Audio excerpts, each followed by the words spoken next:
For example 2, we're going to take each graph now and write in set notation. So it's really important when we talk about set notation that you understand what all of the symbols mean. So if you need to take a minute, go back in your notes, look at the page of what all of those different symbols mean. That's going to be important. So we're going to review that a little bit here now.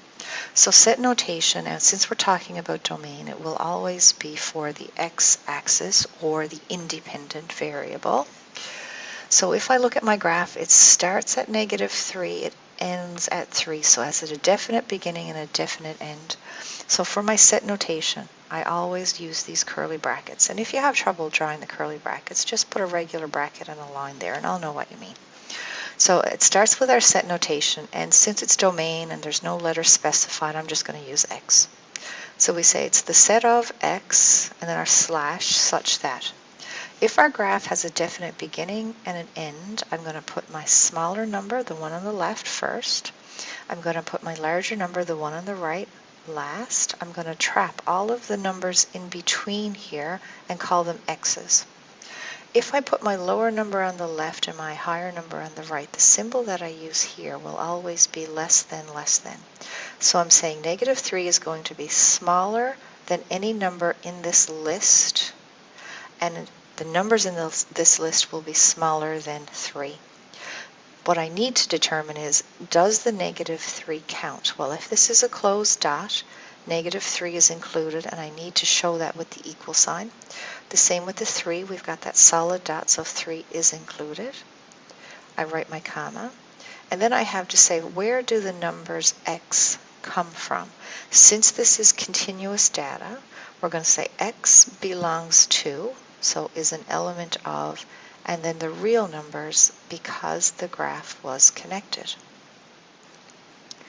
All right, let's try this again. So I'll leave part B for you to do, and let's do part C. What if the endpoint was not included? So here we have this hollow dot.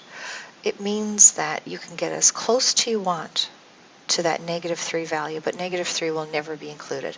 -2 is, -2.5, -2.7, -2.9, even say -2.99999 would be included, but -3 is not because of this hollow dot. So again, we're going to start our set notation with these curly brackets, always. Because it didn't specify a variable, I'm just going to use default x. So it's the set of x such that -3 is my smaller number, +3 is my larger number. All of my x's are in between these two values, so I literally write x in between these two values. My lower is on the left, so I'm going to use less than.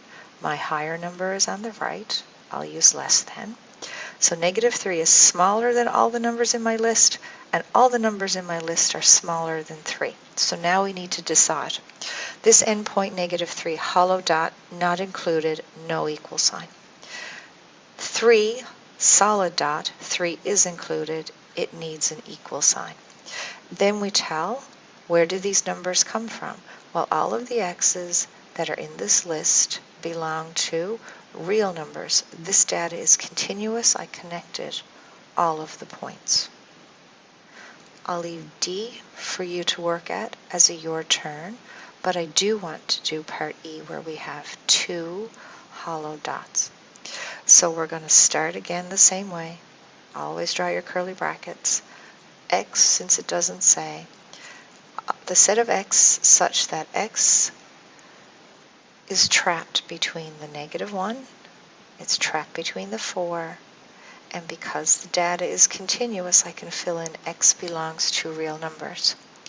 My lower is on the left, my higher value is on the right, 4, so less than and less than. Hollow dot, -1 is not included, no equal sign. Hollow dot, 4 is not included, no equal sign.